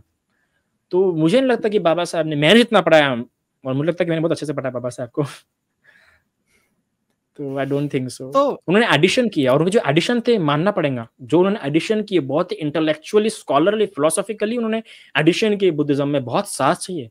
हालांकि उनका बहुत क्रिटिज्म हुआ था उस समय की इंटेलेक्चुअल कम्युनिटी में, पर आज उनको बहुत लोग रेफरेंस में लेते हैं, एज ए आइडियलिस्टिक पर्सन के रूप में लेते हैं उनको। क्या एडिशन किया था, कुछ एग्जांपल दे सकते हो? उन्होंने यही कि 10 भूमि कंसेप्ट, जो 10 भूमि थे ना, ये महायाना कंसेप्ट था, जिसमें कि 10 ग्राउंड्स बताए गए कि इन ग्राउंड के आधारों पर वो अपनी इंटेलेक्चुअल एबिलिटी बोधिसत्व स्ट्रॉन्ग करते हैं। फिर दूसरी बात जो पारमिता थी, जो 10 पारमिता बताए जाते हैं बुद्धिज्म में, जो कि बुद्ध बनने के लिए पहले वो 10 पारमिता, जो 10 गुण है वो कंप्लीट करने पड़ते हैं, और हर एक गुण को कंप्लीट करने के लिए कई कई जन्म लग जाते हैं। नॉर्मली वो 10 पारमिताओं को कंप्लीट करने के लिए 1 लाख कल्प लगता है, पर जो बुद्ध होना पड़ता है, जिसको बुद्ध होना है, उसको 30 पारमिता पूरे करने पड़ते हैं, और वो 30 पारमिता को कम से कम समय लगता है 4 असंख्य 1 लाख कल्प। कल्प तो पता होगा ना आपको? कल्प नहीं, कल्प नहीं पता मुझे। कल्प कैसा है कि इंडियन ट्रेडिशन में समय को गिनने का एक टर्म है जिसको आप गिन नहीं सकते। तो ऐसा बताया गया है कि 1 योजन लंबा, 1 योजन गहरा और 1 योजन चौड़ा, ऐसा स्क्वायर गड्ढा खोदिए। 1 योजन मतलब 12 से 13 किलोमीटर पकड़ लीजिए आप, इतना गहरा, इतना चौड़ा और इतना ही लंबा, उसके ऊपर राई से भर दो, फिर 1 राई निकालो, फिर 100 साल होने दो, फिर 1 राई निकालो, फिर 100 साल होने दो, फिर 1 राई निकालो, फिर 100 साल होने दो। ऐसा जब तक हर 100 साल बाद सिर्फ 1 राई निकालो, तो जिस दिन वो गड्ढा खाली हो जाएगा तब जाके आप कह सकते हो कि 1 कल्प हुआ। ठीक है, 1 कल्प तो कितना कहा जा रहा? 4 असंख्य 1 लाख कल्प कम से कम समय लगता है। अगर कोई बहुत इंटेलेक्चुअल व्यक्ति होगा और वो पारमिता पूरे कर रहा है बुद्ध के लिए, तो उसको 4 असंख्य 1 लाख कल्प लगेगा। पर कोई इतना इंटेलेक्चुअल नहीं है तो उसे ज्यादा से ज्यादा 16 असंख्य 1 लाख कल्प। अभी असंख्य की भी अपनी अलग काउंटिंग है। असंख्य मतलब 10 के ऊपर 140 शून्य, तो इतना होता है 1 असंख्य। तो इतना लंबा समय लगता है ये पारमिता पूरे कम। तो पारमिता क्यों कम कर रहा है? अपनी बुद्धिमत्ता को उतना परिपक्व करने के लिए, इस सारे तत्वों को उतना अच्छी प्रकार से जानने के लिए ना, सर्वज्ञता, उस ज्ञान को प्राप्त करने के लिए वैसी बुद्धिमत्ता, क्योंकि सर्वज्ञता बुद्ध को ऐसे ही प्राप्त होती है कि हाँ पेड़ के नीचे बैठ गया और पूरी सर्वज्ञता प्राप्त होगी, ऐसा नहीं है। वो खुद उसको एनालिसिस कर करके देखते हैं, टुकड़े कर करके देखते हैं। तो इस प्रकार से तो ये जो 10 पारमिता, ये 10 पारमिताओं में बाबा साहब ने क्या किया, एक और पारमिता ऐड कर दी, और वो करुणा। उन्होंने कहा कि नहीं, उन्होंने प्रज्ञा को अलग कर दिया, उस 10 के स्ट्रक्चर में से प्रज्ञा को अलग रखा और करुणा को ज्वाइन कर दिया। इस प्रकार से 11 पारमिताओं को माने। तो उन्होंने एडिशंस किए हैं, कुछ महायान से लेके, कुछ अलग अलग इससे लेके। उन्होंने बुद्धिज्म को ही क्यों चूज किया? बुद्धिज्म में उन्हें क्या दिखा ऐसा बुद्धिज्म कुछ नहीं जो बाकी धर्म में नहीं दिखा? जैनिज्म में नहीं दिखा, जैनिज्म में नहीं दिखा। और क्योंकि अगर मान लो इंडिया के ही धर्म लेने थे तो जैनिज्म भी था, सिख भी था, क्यों नहीं बुद्धिज्म में क्यों? नहीं नहीं नहीं नहीं नहीं, पहले बुद्धिज्म थोड़ी चूज किया उन्होंने, बुद्धिज्म नहीं चूज किया उन्होंने। पहले तो हिंदुज्म में रहना चाहते थे वो सबसे पहले हिंदुज्म में ही रहना चाहते थे। पहले 10 साल उन्होंने उसी के लिए प्रयास किया कि हिंदू में रह के हमको हमारा अधिकार मिले, हमको मंदिर में जाने का मौका मिले, जो सामूहिक तालाब है वहां से पानी पीने के लिए, भरने के लिए मिले, इसके लिए उन्होंने किया भी प्रयास। पहले 10 साल, इवन पहले 15 साल, अर्थात उनका बर्थ हुआ था 1891 में, फिर उनका जो आंदोलन शुरू हुआ 1920 से, तो 1920 से लेकर 1935 के 15 साल जो सोशल रिवॉल्यूशन उन्होंने किया, हिंदुइज्म में रह के हिंदू में ही चांस लाने की कोशिश की, पर ये लोग सुनील तैयार नहीं थे। कितना प्रयास करेंगे, माता फोड़ के बोल रहा भाई हमको भी बैठने दो, हमको भी सब नहीं माने ये लोग। कितना किया आंदोलन हम लोगों ने, हिंदुइज्म में रह के किया, हमको हिंदुइज्म ही चाहिए था, पर आखिर में नहीं माना तो फिर हुए। फिर उन्होंने धर्म देखा, फिर उस समय कि उनके पास पादरी भी आए थे, कुरान भी लेके आए थे। तो एक तो काफी अच्छा इंटरव्यू मिलता है उनका कि एक पादरी आया था, उन्होंने बोला था मैं किस बाइबल को मानूं बताओ, किस टेस्टामेंट को मानी बताओ। तो हर रिलीजियस में उन्हें किसी ना किसी का भेदभाव मिला। जैसे कि आप देखो क्रिश्चियनिटी में कैथोलिक, प्रोटेस्टेंट, तो हमको पता है, पर अगर आप डेप्थली पढ़ेंगे तो उसमें 118 सेक्ट है क्रिश्चियनिटी में, सेक्ट है जो कि इस इधर का उधर नहीं जा सकता। ये हीनियन महायान समान नहीं है कि जब चाहे महायानी बन जाओ, जब चाहे वज्रानी बन जाओ। उनमें कैसा है कि ये कैथोलिक प्रोटेस्टेंट नहीं हो सकता, प्रोटेस्टेंट कैथोलिक नहीं, फिर ऑर्थोडॉक्स वगैरह बहुत है। तो उसमें उन्होंने देखा भेदभाव है कि ये लोग जान नहीं दे रहे। अभी कैथोलिक को, प्रोटेस्टेंट्स को कैथोलिक आने देते नहीं उनके चर्च में, आपको पता होगा, है ना। तो उनको वहां पे भी दिखा, फिर इस्लाम में भी दिखा उनको, ये शिया सुन्नी वाला, इनमें भी बड़ा भेदभाव है। तो ये सब में दिखा। फिर उनको सिख धर्म अच्छा लगा, क्योंकि सिख धर्म संतों का धर्म है। उनका जो ग्रंथ है, कितना अच्छा नाम है मुझे याद नहीं आ रहा उनके ग्रंथ का, गुरु ग्रंथ साहिब, उसमें हर एक संत के दोहे दिए, हर एक संत के, चाहे वो नीचे जाते का ऊपर जाते का। तो उनका मन हुआ कि सिख धर्म लेते, पर एट द एंड फिर उन्होंने बुद्धिज्म को देखा। क्यों देखा? कि उन्होंने हिस्ट्री देखी। इसलिए कहते हैं वो कि जिन्होंने इतिहास नहीं पढ़ा वो इतिहास बना नहीं सकता। तो उन्होंने हिस्ट्री दी। उन्होंने हिस्ट्री में क्या देखा कि जब बुद्धिज्म स्ट्रांग हुआ है इंडिया में, तब जातिवाद कम हुआ है, जातिवाद प्रथा ये बहुत कम हुआ है, बहुत। इसलिए तो बाबा साहब कहते हैं ना कि जो इंडियन हिस्ट्री है, ये इंडियन हिस्ट्री 2 कम्युनिटी के बीच का संघर्ष है। 2 तरह के संघर्ष आपको इंडियन हिस्ट्री में बहुत देखने के लिए मिलेंगे। बाबा साहब का एनालिसिस था। सबसे पहला संघर्ष क्षत्रिय और ब्राह्मणों के बीच में, इन दोनों के बीच में बहुत संघर्ष हुआ है। और दूसरा ब्राह्मण्स और बौद्धों के बीच में। तो ये क्यों हुआ है? हाँ, इनका बहुत संघर्ष हुआ है। इनका आप पढ़िए हिस्ट्री, बड़ी मजा आती है हिस्ट्री पढ़ने में। ऐसे पढ़े तो बड़ा मजा आता है, और क्या मजा इन लोगों की हिस्ट्री पढ़ने में। तो ये बहुत संघर्ष देखा गया है इन सब में। तो बाबा साहब ने हिस्ट्री में नोटिस किया कि जब बुद्धिज्म, क्योंकि बुद्धिज्म 2500 साल पुराना है, इसको खत्म करने की कोशिश की गई है, और फिर भी बार बार ये इंडिया में हुआ, पनपा। तो उन्होंने देखा कि नहीं, बुद्धिज्म सबसे बेस्ट है। इसने बुद्धिज्म को स्टैब्लिश किया कि बुद्धिज्म का पल्ला ऐसा है कि जब भी स्ट्रांग होगा तब भी जातिवाद क्या होगा, कमजोर होगा। तो इसने बुद्धिज्म को चूज किया, मेनली जातिवाद के काउंटर में, कि जातिवाद ना रहे, क्योंकि मेन जातिवाद को हटाना था। क्योंकि जातिवाद सिर्फ एक सोशल नॉर्म नहीं है, सिर्फ एक सोशल क्लासिफिकेशन नहीं है। जातिवाद एक मन का कीड़ा है जो लोगों में है। आप देखिए साने गुरुजी, जो कि बहुत अच्छे महाराष्ट्र के बहुत बड़े साहित्यकार है, वो भी जब नॉवेल लिखते हैं अपने, क्या बोलते हैं, शामची आई, बहुत ही फेमस नॉवेल है, वो बताते हैं उसमें कि कैसे वो भी किसी अछूत की, किसी शूद्र इंसान की हेल्प नहीं कर पाया, जबकि उनके हेल्प करने का मन था। तो क्यों? क्योंकि उनके मन में बिठाया था कि पाप लगेगा, है कि नहीं। तो ये जातिवाद जिस प्रकार से मानसिकता बनाती है इंसान की, वो मानसिकता हटाना था। सिर्फ सोशल नॉर्म हटाना था हमको मानसिकता लोगों से हटानी थी। तो बुद्धिज्म में दम था, बाबा साहब ने देखा। वो एथिस्ट नहीं रह सकते थे क्या? कि मैं एथिस्ट हूँ, मैं नहीं मानता किसी, मतलब वो ऐसा भी तो कर सकते थे कि मैं कोई धर्म ना लूं और मैं एथिस्ट रहूं। उन्होंने ऐसा क्यों नहीं किया? बहुत ही प्यारा सवाल है ये बहुत ही प्यारा सवाल है। इसलिए मुझे बाबा साहब बहुत पसंद है, यही एक कारण है कि मुझे बाबा साहब बहुत ज्यादा पसंद है, क्योंकि उस इंसान की सोशल स्टडीज बहुत खतरनाक थी, फिलोसॉफिकल स्टडीज इंसान की बहुत खतरनाक थी। उस इंसान ने साइंस ज्यादा फिलोसॉफी को महत्व दिया है, डॉक्टर बी आर अम्बेडकर ने, जबकि उनका वर्क पूरा सोशल वर्क है, पर उन्होंने ज्यादा किसको महत्व दिया? फिलोसॉफी को महत्व दिया है। तो क्यों दिया? उन्होंने देखा है, उन्होंने पूरी वर्ल्ड हिस्ट्री पढ़ी, उन्होंने कास्टिज्म को लेकर सवाल खड़ा किया कि बोले ऐसा नहीं कि कास्टिज्म सिर्फ इंडिया में था, विश्व के कई सारे देशों में कास्टिज्म था, पर और कई सारे देशों जो समय के हिसाब से कास्टिज्म हट गया, पर इंडिया में से क्यों नहीं हटा? तो वो कहते हैं कि धर्म। और कार्ल मार्क्स को ताना मारते हुए कहते हैं कि कार्ल मार्क्स को लगता है कि सिर्फ इकोनॉमी के बलबूते पे ताकत हासिल की जा सकती है, उसी के बलबूते पे सत्ता पलटाई जा सकती है। पर डॉक्टर बी आर अम्बेडकर कहते हैं कि अगर कार्ल मार्क्स ने इंडिया में देखा रहता तो उसे पता लगता कि धर्म के आधार पर भी ताकत हासिल की जा सकती है। तो बाबा साहब जानते थे कि भारत में सबसे ज्यादा कुछ ताकतवर और पूरे विश्व में तो धर्म सबसे ज्यादा ताकतवर है।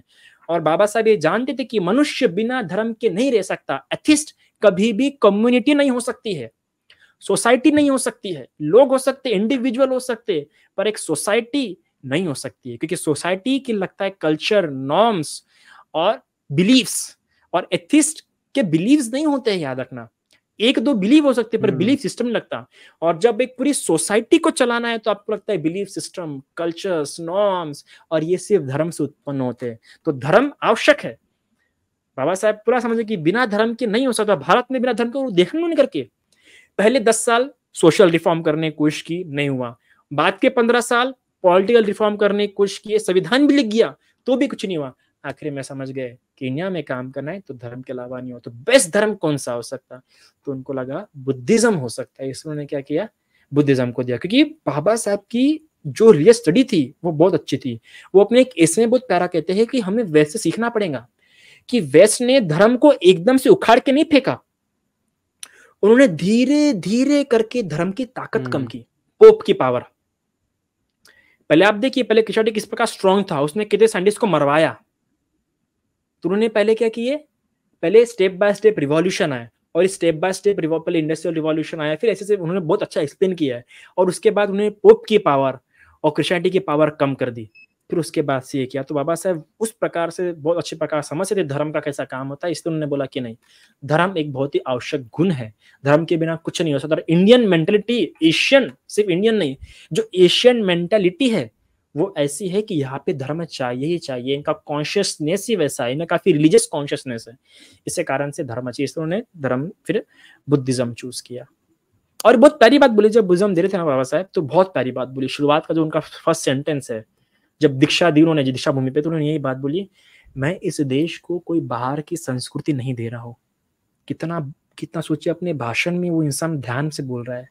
वो ये बोल रहा है कि मैं इस देश को बाहर की संस्कृति नहीं दे रहा हूं, मैं इस देश को इस देश की संस्कृति दे रहा हूं, वह बुद्धिज्म। ये कहीं बाहर से, उधर से वेस्ट से आया हुआ नहीं है। ये सबसे अच्छी बात है। अगर आपको सही में डॉक्टर बी आर अम्बेडकर का इंटेलेक्चुअलनेस जानना है तो आप उनके संविधान सभा की भाषण पढ़िए। वो बता दे कि वो इंसान क्या चाहता था, किस लिए गया, और उसकी सोसाइटी को लेकर क्या मेंटालिटी थी।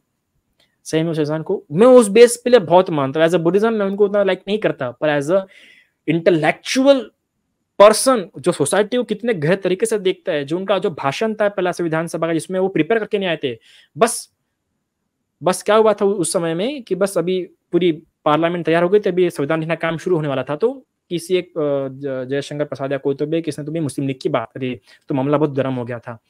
तो अपने जो राजेंद्र प्रसाद है वो काफी शांत हो गए थे, क्या ये चल रहा है। तब वो थोड़ी देर बाबा साहब को देखते हैं, और बाबा साहब का नाम बहुत लोगों ने सुना था, और राजेंद्र प्रसाद और बाबा साहब की मुलाकात पहले होती थी, तो कई लोग बाबा साहब को पसंद भी नहीं करते थे क्योंकि हिंदुज्म के कारण। तो फिर राजेंद्र प्रसाद थोड़ी देर रुक के कहते, बाबा साहब आप कुछ बोलिए इस पे।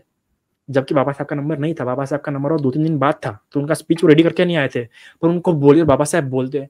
और कई सारे लोग जो कांग्रेस के लोग बैठे हुए थे, उनके मन में यह था, अरे अभी मजा आएंगे, क्योंकि जिस सिचुएशन पे राजेंद्र प्रसाद ने बाबा साहब को बोलने के लिए बोला, उस सिचुएशन पे ना हाँ बोल सकते ना बोल सकते, कुछ भी बोलोगे तो फंसना ही फंसना है। और जो लोग कहूँगा तो बहुत सारे लोग खुश हो गए, अरे अभी तो डॉक्टर बी आर अम्बेडकर अपनी फजीती कराएंगे वहाँ पे बोल के। पर आपको यकीन नहीं होगा, बाबा साहब जब बोलना शुरू करते हैं, पूरी कांग्रेस कम्युनिटी, पूरी कांग्रेस जो रहती है पार्टी, वो सुनती रहती है। और इतना जो सिर्फ 10 मिनट के लिए बोलना था, लगातार 45 मिनट तक बोलते हैं। और एंडिंग में सभी लोग बाबा साहब का तालियों से स्वागत करते हैं। आप विचार कीजिए, जो बाबा साहब सिर्फ अपने समाज के हक लेने के लिए गए थे, वो बाबा साहब वहां के 32 कम्युनिटी में से 32 कमिटी में से 17 कमिटी के मेंबर है। वो इंसान कॉन्स्टिट्यूशन बनाने के लिए गया ही नहीं था वहां पे। उसको पूरा क्लियर था, उसको पता था कि भाई वहां पे हर समाज का हक बट रहा है, इसको जाना है, अपने समाज हक लेके आना है, बस इतना काम करना था। ना ऐसा कोई इंटरेस्ट था कॉन्स्टिट्यूशन बनाने में, ना कुछ, बस अपने समाज के, अपने लोग का हक लेना था। पर वो इंसान वहां पे गया, और बाकायदा जब बाबा साहब की सीट पास जाती है, बांग्लादेश अलग होता है, तो बाबा साहब की सीट जाती है, तो बाकायदा जवाहरलाल नेहरू ये लेटर लिखते हैं मुंबई के इसको, कि हम बाबा साहब के बिना कॉन्स्टिट्यूशन नहीं लिख सकते, कृपा करके आप अपने प्राण से बाबा साहब को भेजिए। तो ये इंपॉर्टेंस तो उनका इंटेलेक्चुअल एबिलिटी के कारण, वहां पे वो इसके कारण नहीं। तो एक दो तरह की पहचान है बाबा साहब की, आप किस तरह के समझ रहे हैं, सोशल या वो इंटेलेक्चुअल। मुझे वो वाले बाबा साहब बहुत पसंद है। जिस प्रकार गांधी को भी पढ़ना है तो 3 किताब साथ में पढ़ना होगा आपको, वरना गांधी को आप समझ नहीं सकते। तो ये जो कुछ किरदार है भारतीय इतिहास के, doctor B R Ambedkar, Gandhi और स्वामी विवेकानंद, अगर आपको लगता है कि आप इन तीनों को समझते हैं तो अपनी भ्रांति हटा लो, आप इन तीनों को नहीं समझ सकते। इंडियन हिस्ट्री में इन तीनों को बिल्कुल भी नहीं समझा जा सकता, ना गांधी को, ना डॉक्टर बी आर अम्बेडकर को, और ना स्वामी विवेकानंद को। ये बात लोगों को समझनी होगी जब तक आप इनका पूरा लिटरेचर नहीं पढ़ते हैं। सिर्फ किसी एक किताब से इन तीनों को आप नहीं समझ सकते। हमने थोड़ा पॉलिटिकल कर दिया ना बुद्धिज्म बुद्धिज्म के अंदर, फिर हम थोड़ा पॉलिटिक्स पे चले गए, उधर सोशल मुझे पे खुद चले को डर गए। लगता है, पता है, ये बोलने के लिए बहुत ज्यादा डर लगता है, क्योंकि मुझे उधर डरते क्यों जाना हो? ही नहीं है, उस दिशा में नहीं जाना है। एक बार आप उसमें डरते इसलिए नहीं कि मैं बोल नहीं सकता, डरता इसलिए नहीं कि मैं जवाब नहीं दे सकता, पर मुझे पता है कि एक बार जब उस वॉर में आप गिर जाते हैं ना, वो शुरू ही रहना पड़ता है। एक तो आप खुद के पैर पीछे कर लो, वरना वॉर चलती रहेंगी। आप देखो साइंस जर्नी और अपना सनातन समीक्षा का, आप देखो भाई जितने भी अभी ओरिएटर्स है, चाहे वो गॉड को लेके हो, चाहे विमो हो, चाहे भार्गव हो, चाहे तक्क वितक्क हो, ये सभी लोग गिर चुके इस वॉर में। और किस प्रकार से इनको एक दूसरे को गलत साबित करने के लिए कितनी बार लोग सीमा लांग देते हैं, इन लोग कितना कुछ खोज करना पड़ रहा है। I don't want to waste my time there.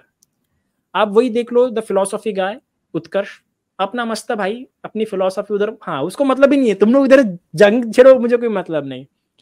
तो मुझे इन जंग से दूर रहना, क्योंकि मैं जानता हूं एट द एंड हिंदुइज्म के हिसाब से लोग जो जंग कर रहे हैं वो कलयुग में पैदा होंगे, और बुद्धिज्म जब मनुष्य 10 साल रहेंगी तब ये लोग पैदा होंगे और खुद के माता पिता की हत्या करने लोग बनेंगे ये लोग। आप ठीक है, आपको लगता है कि हाँ बहुत सारा रेपुटेशन चल रहा है, हम जवाब दे पा रहे हैं, बट उस जंग में आपकी जो मेंटल स्थिति बन रही है, जो वॉलेशंस, जो लाडेंट टेंडेंसीज, जो सबकॉन्शियस प्रोसेस में जो बहुत सारे आपके जो नेगेटिव इमोशंस, डिस्ट्रक्टिव इमोशंस जो डेवलप हो रहे हैं, उसका क्या वो रीबर्थ दिलाएंगे। कि एक ही बात तो है, हिंदुइज्म में, बुद्धिज्म में या इंडियन कल्चर में हम सभी रीबर्थ को मानते हैं। तो ये जो जिस अब बुद्धिज्म से हम इतना सीख गए कि जो इस प्रकार के जंग में पड़ गए हैं, उनका कभी भी अच्छा बर्थ नहीं होने वाला, नेक्स्ट बर्थ वो नरक में उत्पन्न होने वाले, या प्रेत लोक में उत्पन्न होने वाले हैं, या फिर ऐसे काल में उत्पन्न होंगे जहां पे जब सबसे ज्यादा युद्ध होते रहते हैं और तब इनकी गति होती है वहां पे। तो मुझे उस काल में उत्पन्न नहीं होना है, क्योंकि मैं विदाउट इस जंग में गिरे भी एक सुखी जीवन जी सकता हूं। कोई बुद्ध हो कितना भी कुछ क्यों ना बोले, पर मेरे पास सबसे अच्छी बात है कि मेरे पास बुद्धिज्म का अच्छा ढांचा अवेलेबल है। बुद्ध ने कभी भी अपने तब से लेकर आज तक की किसी और धर्म की बुराई करते करते तो नहीं किया ना। बुद्ध ने सिर्फ बुद्धिज्म बताया, गुरु नानक ने सिर्फ अपना अपना बताया ना, जैनिज्म ने सिर्फ अपना बताया। तो मुझे लगता है अपना बताओ काम खत्म हो जाएगा, क्यों इतना तुम किसी इसमें गिर रहे हो। दैट्स वाई मुझे उस जंग में नहीं जाना है। वरना जवाब मेरे पास भी है, इतिहास हमने भी पढ़ा है, कम्युनल हिस्ट्री भी पढ़ा है। आप आरएसएस की हिस्ट्री आरएसएस की हिस्ट्री की किताब उठा के देखिए, बड़े अलग अलग फैक्ट पढ़ने के लिए मिलेंगे। फिर दलित हिस्ट्री की किताब उठा के देखिए, बड़े अलग अलग फैक्ट पढ़ने के लिए मिलेंगे। फिर आप इस्लामों की हिस्ट्री किताब उठा के देखिए, बड़े अलग फैक्ट पढ़ेंगे। पर सवाल ये आता है कि ये कम्युनल हिस्ट्री को मैं सही समझूं कि नहीं समझूं, क्योंकि हिस्ट्री कभी सही तरीके से लिखी नहीं जा सकती है। एक वो हिस्ट्री होती है जो आर्कियोलॉजिकल एविडेंस पर लिखी जाती है, और एक दूसरी होती है एक्सप्लेनेटरी हिस्ट्री, जिसमें हम प्रोलिफिक होके उसको एक्सप्लेन करते हैं ऐसा ऐसा, वो हिस्ट्री कभी सही नहीं हो सकती है। तो मुझे लगता है कि हिस्ट्री से सिर्फ ये से हुई कि कौन सी गलती फिर हो सकती है और किन बातों के कारण झगड़े हुए, वो बात सीखने के लिए अच्छा है हिस्ट्री, उससे ज्यादा मत जाओ। और हिस्ट्री तो साइंस भी नहीं होना चाहिए, पता नहीं क्यों साइंस बनाई उसको। अब ये बताओ मुझे, जैसे कि आप लोग जैसे आपने बोला कि ईश्वर और आत्मा को आप लोग नहीं मानते हो, तो कॉन्शियसनेस में आप मानते हो कि कॉन्शियसनेस होती है कोई, तो कॉन्शियसनेस क्या होती है आपके हिसाब से? कॉन्शियसनेस मतलब कैसा है कि देखो, हम जो कॉन्शियसनेस को है वो 4 बातों से मिला हुआ मानते हैं, ठीक है। कॉन्शियसनेस एक होता है, दूसरा परसेप्शन, तीसरा होता है फीलिंग्स, और चौथा होता है वोलेशनल, और वोलेशन के साथ और 49 ऐसे कुछ मेंटल फैक्टर्स होते हैं, उसके द्वारा कॉन्शियसनेस। अब कॉन्शियस इमर्ज कैसे होता है? कॉन्शियस इमर्ज कैसा होता है कि ये इमर्ज होता है और शत प्रतिशत इमर्ज हो रहा है। ये ऐसे कंटिन्यूस लाइंस नहीं है कॉन्शियसनेस, ये dot dot dot dot dot dot dot dot, इसको ऐसे रूप में समझिए आप, ठीक है। अब कैसा होता है कि 6 सेंस है तो 6 कॉन्शियसनेस है हमारे पास, ठीक है। एक होता है आई कॉन्शियसनेस, ईयर कॉन्शियसनेस, यहाँ का कॉन्शियसनेस यहाँ पे रहेगा, आई कॉन्शियस यहाँ पे रहेगा, ठीक है। बॉडी कॉन्शियसनेस बॉडी में ही रहेगा, ठीक है। नोज कॉन्शियस नोज का मतलब यहाँ का अवेयरनेस, कॉन्शियस मतलब क्या होता है? Aware about his object, awareness regarding to what happening in the particular base, यहाँ पे क्या हो रहा है उस चीज की अवेयरनेस जो है वो कॉन्शियसनेस है, ठीक है। अब इसके अलावा एक होता है माइंड कॉन्शियसनेस, पर हम लोग ब्रेन और माइंड इन दोनों को बहुत अलग मानते हैं। Brain is not a mind, is not a consciousness. Consciousness हमारे इसमें पूरा नॉन मटेरियल है, वो मैटर नहीं है। जहाँ पे आप मैटर बोल दोगे वहाँ मैटर ही मैटर हो जाएगा, ठीक है। तो मैटर को हम और कॉन्शियसनेस को अलग करते हैं। मैटर जो स्पेस और टाइम में एग्जिस्ट करता है, जो कि जो उस समय की जो भाषा में हम कहते हैं कि जो 4 फंडामेंटल जो रियलिटीज है, मतलब जो ये अपने आग, पानी, जल, वायु, है क्या नहीं, तो उसी से जो भी बना होता है। पर हम तो पंच नहीं मानते, हम 4 ही मानते हैं। आकाश को हम लोग एलिमेंट नहीं मानते, आकाश को हम लोग स्पेस, जैसे कि इथर मानता है ना उसको, पर हम नहीं मानते उसको। बुद्धिज्म में नहीं मानता स्पेस मतलब एम्प्टी स्पेस, तो उसको धातु के रूप में नहीं देखता, महाभूत के रूप में देखता है, पर एज अ आग, वायु, इस वो शरीर बनाने में उसका कोई हाथ नहीं है। तो ये शरीर उस स्पेस में एग्जिस्ट कर रहा है, वो बात अलग है, पर ये है, तो ये है मैटर। और जो माइंड होता है वो होता है 4 स्कंदों से, वेदना, संज्ञा, संस्कार और विज्ञान, ठीक है। वेदना मतलब जिसके कारण आपको फील हो रहा है। फील मतलब कौन सा वाला? प्लेजर, प्लेजर, और क्या होता है? प्लेजर, अनप्लेजर, अनप्लेजर भी होता है ना, अनप्लेजर ही वर्ड बोलते हैं उसको अपन।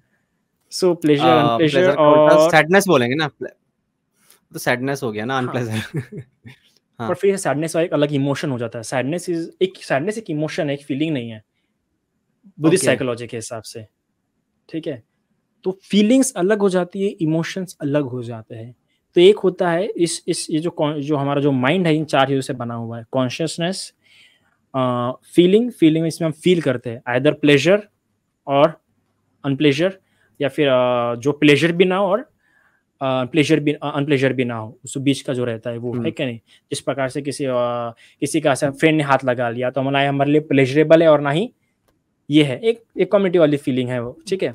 तो ये फीलिंग्स, तो हम 5 तरह की फीलिंग, तो इसे बहुत तरह की बताते हैं, पर नॉर्मली हम 5 तरह की उसको डिफाइन करते हैं।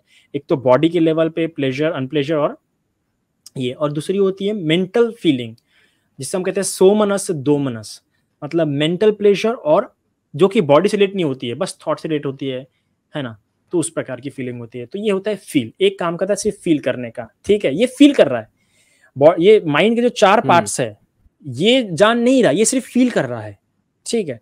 फिर दूसरा होता है वेदना, संज्ञा, परसेप्शन, जो परसीव कर रहा है थिंग्स को, जो जान रहा है, ठीक है। तो वो जानता किस रूप में? कलर के रूप में जानता है कि कलर क्या है ना, कलर पास है, दूर है, कैसा है, काला है, गोरा है, ये इस प्रकार से जानता है, जो ऑब्जेक्टिव सेंस में जानता है कि तेरा है या मेरा है, जो संज्ञान कर रहा है, परसीव कर रहा है ऑब्जेक्ट को शेप्स में या डिस्टेंस में, है ना, वो मोस्ट लोकेटिव फॉर्म्स में जो उसको करता है, तो ये संज्ञा करता है, परसीव करता है। अब ये जैसा आपने डेवलप किया है वैसा आपका कॉन्शियसनेस रहेगा। जैसा आपका परसेप्शन डेवलप हुआ है, अगर आपका परसेप्शन रिलीजियस डेवलप हुआ है तो आपका कॉन्शियस अवेयरनेस किसी भी ऑब्जेक्ट को लेके वैसा ही रहेगा।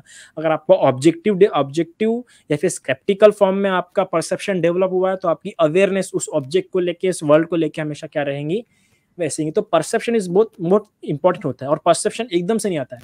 हम जिस सोसाइटी में रहते हैं, जैसे नॉलेज को ग्रहण कर इस प्रकार से थिंक करते हैं, वैसा परसेप्शन हमारा बन जाता है। तो परसेप्शन ऑब्जेक्ट के प्रति पूर्ण रूप से अवेयर नहीं है, परसेप्शन सिर्फ उसे परसीव कर रहा है। It is not a consciousness, feeling is not a consciousness, feeling is just feeling, perception is perceiving the object और थॉट। और फिर होता है वोलेशनल, ये होता है intentional action regarding to object और रिगार्डिंग टू थॉट। तो ये इसमें बताया गया है 40 इसमें से 2 वेदना संज्ञा गया, हाँ। तो 50 प्रकार के जो इमोशंस है, ये होता है इमोशनल पार्ट, ये जो हम बताते हैं ना संखारा कैसे हम कहते हैं, इसमें होते हैं इमोशंस। ये 50 तरह के इमोशंस होते हैं। ये इमोशंस आपको उस ऑब्जेक्ट के प्रति वैसा इंटेंशनल बनाते हैं, ये परसीव कर रहा है और ये आपको इंटेंशनल बना रहे हैं उस ऑब्जेक्ट के प्रति कि नहीं मुझे इसे मारना है, या फिर मैं इसको प्यार करूंगा वगैरह वगैरह। ये जो है ना, ये काम कर रहा है, ठीक है। और ये होता है कॉन्शियसनेस, ये है जो अवेयर है इन तीनों के प्रति, ठीक है। और ये चारों है साथ में है, अलग नहीं है। ऐसा नहीं कि पहले वेदना उत्पन्न हो रही है फिर संखारा उत्पन्न हो रहा है, ये एक साथ उत्पन्न होते हैं। सहजात पत्ते कहा गया है इन्हें कि एक साथ उत्पन्न होते हैं, आप इनको अलग नहीं कर सकते कि ये कॉन्शियसनेस है। मैं तो बता रहा हूँ वोकली बस, पर जब आप उसे एक्सपीरियंस कर रहे होंगे और मेडिटेशन में, तो आप ऐसा नहीं बोल सकते कि ये मेरी फीलिंग है, ये मेरा परसेप्शन है, ये मेरा वोलेशनल इंटेंशन है, या ये मेरा कॉन्शियसनेस है। कॉन्शियसनेस मतलब सिर्फ aware regarding to object, but the feeling is different thing, perception is different thing, and the intentional thought is different thing regarding to object. पर ये सभी कॉन्शियसनेस के साथ है, इसलिए हमें लग रहा है कि सब साथ, और इसके एक साथ काम करने के कारण से हमें आत्मा की फीलिंग आती है। पर आत्मा समान कोई चीज नहीं, क्योंकि ये चारों एक साथ काम। अभी यहाँ ये ध्यान देने की बात है कि कॉन्शियसनेस में उत्पन्न नहीं हो रहे हैं, ये 3 कॉन्शियसनेस में उत्पन्न नहीं हो रहे हैं, ये कॉन्शियसनेस के साथ उत्पन्न हो रहे हैं, इसमें नहीं। ऐसा समझ रहे हो? तो कॉन्शियसनेस ये है कि जहां पे जो कॉन्शियसनेस है वहां की वैसी फीलिंग रहेंगी। आई कॉन्शियसनेस, तो अभी जब हम कहते हैं ना कि आंख देख रही है, तो आंख देख नहीं रही है, बुद्धिज्म में बहुत प्रिसाइज बोला जाएगा, तो आंख से देखा जा रहा है, आंख नहीं देखती है। ओके ठीक है। क्योंकि देखो अभी क्या होता है यहाँ पे, जब आंख कब देखेंगी, सबसे पहले ये आंख होना, एक तो सबसे पहले ये फील्ड होना जरूरी है, ये फील्ड है हमारे पास, ठीक है। अगर ये फील्ड नहीं होंगी तो कॉन्शियस हमारे पास डेवलप नहीं होगा, तो ये फील्ड है, पर ये फील्ड होने से काम नहीं चलता, ठीक है। सामने में कोई ऑब्जेक्ट भी होना चाहिए, है ना। सिर्फ ऑब्जेक्ट होने से काम नहीं चलता, तो लाइट भी होनी चाहिए, वो ऑब्जेक्ट लाइट पे गिर के आप पर आना चाहिए, तब जाके आप उसको देख पाओगे, परसीव कर पाओगे। पर आपका ये बेस भी एक्टिव रहना चाहिए, तब जाके वो लाइट, तब जाके आप पे आई कॉन्शियसनेस उत्पन्न होगा। तो ये हो गया आई कॉन्शियसनेस, ईयर कॉन्शियसनेस, फिर ये सारा जाके यहाँ मनोधातु। तो बुद्धिज्म के हिसाब से जो माइंड का जो फिजिकल बेस है वो हार्ट है बुद्धिज्म के हिसाब से। क्योंकि आप देख लीजिए कोई भी थॉट है, अगर आपको एकदम गुस्सा आ रहा है तो आपकी क्या बढ़ती है, हार्ट बीट बढ़ती है। आपको कुछ भी हो रहा है, जैसे जैसे थॉट्स रहेंगे वैसे फीलिंग रहेंगी, यहाँ पे हार्ट रहेंगी। आप देखिए ना, कभी प्रेम में धोखा मिलता है तो होता है कोई चाकू यहाँ पे मार रहा है, तो बुद्धिज्म का साफ मानना है कि जो आपका जो माइंड जिससे आप पे जो उसकी जो सीट है, उसकी सीट यहाँ नहीं है, उसकी सीट यहाँ है बुद्धिज्म के हिसाब से। मतलब फिजिकल सीट, फिजिकल सीट, जो फिजिकल सीट है ना, उसका जो फिजिकल कनेक्शन है उसका यहाँ पे नहीं है, उसका फिजिकल कनेक्शन यहाँ पे। क्योंकि ये चीज है जो नॉन मटेरियल फिनोमेना को मटेरियल फिनोमेना बना रहा है, heart. Is it your heart which is making some non material phenomena material? जो आपके जो बायोलॉजिकल चेंजेस हो रहे हैं इसके कारण से हो रहा है।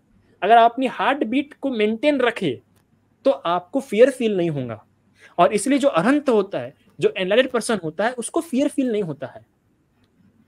अगर आपको एक ट्राई करना है तो कभी अंधेरे जाइए, आपको डर लग रहा है तो अपनी ब्रेथ को देखिए, आप ब्रेथ देखते देखते देखते आपके फियर कब निकल जाएंगे पता भी नहीं चलेगा, क्योंकि आपकी सीट यहाँ पे है कॉन्शियसनेस की, हार्ट पर। सो दैट इज द, मुझे कहते हैं हृदय वत्थु।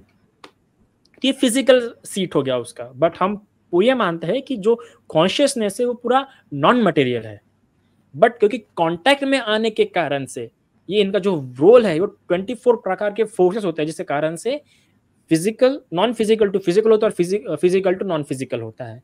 तो हम दोनों प्रकार से मानते हैं, हम इम्बॉडेंट कॉन्शियसनेस भी मानते हैं और फेनोमेनोलॉजी भी मानते हैं, ड्यूअलिस्टिक अप्रोच भी मानते हैं, स्ट्रक्चरल अप्रोच भी मानते हैं, फंक्शनल अप्रोच भी मानते हैं कॉन्शियसनेस में, क्योंकि ये सभी समझना बहुत जरूरी है कॉन्शियसनेस को समझने के लिए। मतलब बुद्धिज्म ने भी कॉन्शियसनेस को कितना समझा है, अभी हम हमारे न्यूरो साइंटिस्ट वगैरह भी कोशिश कर ही रहे हैं समझने की। ये तो आपका वर्जन बहुत अच्छा लगा, एक्सप्लेनेशन मुझे।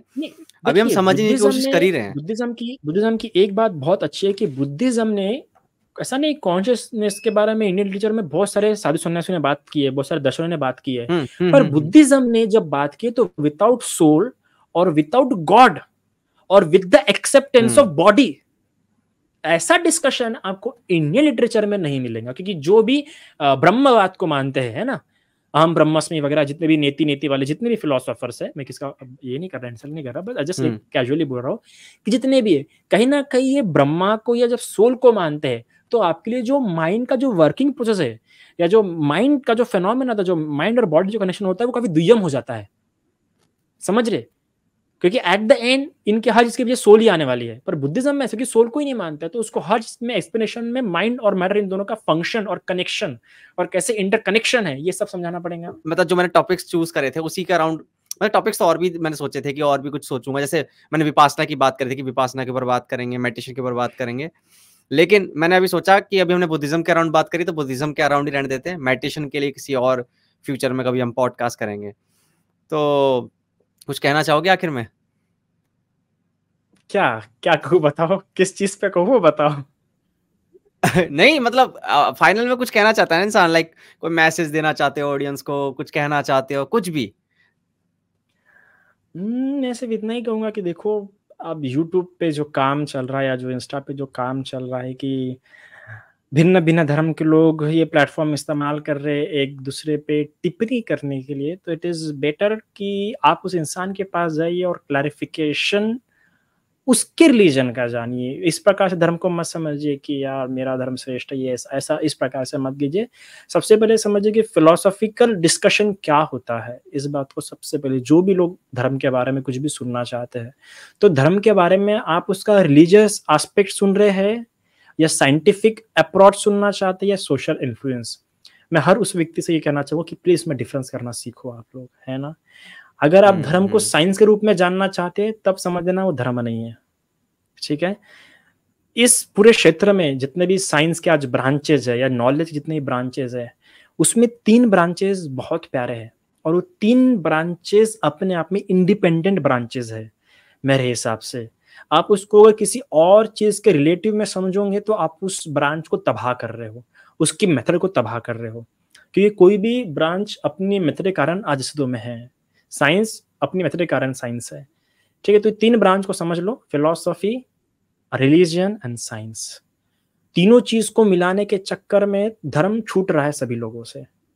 मैं ये कहूंगा धर्म को समझना है तो कोई जरूरत नहीं है साइंस के पर्सपेक्टिव में। हाँ, आपको खुद की क्यूरियोसिटी के लिए समझना है तो बात अलग है, पर जब जंग हो रही है तो साइंटिफिक रेफरेंस, फिलोसॉफिकल रेफरेंस और रिलीजियस रेफरेंस, इसको मिक्स मत करो, प्लीज मिक्स मत करो, वरना सारा जो गड़बड़ है ना यहाँ पे हो रहा।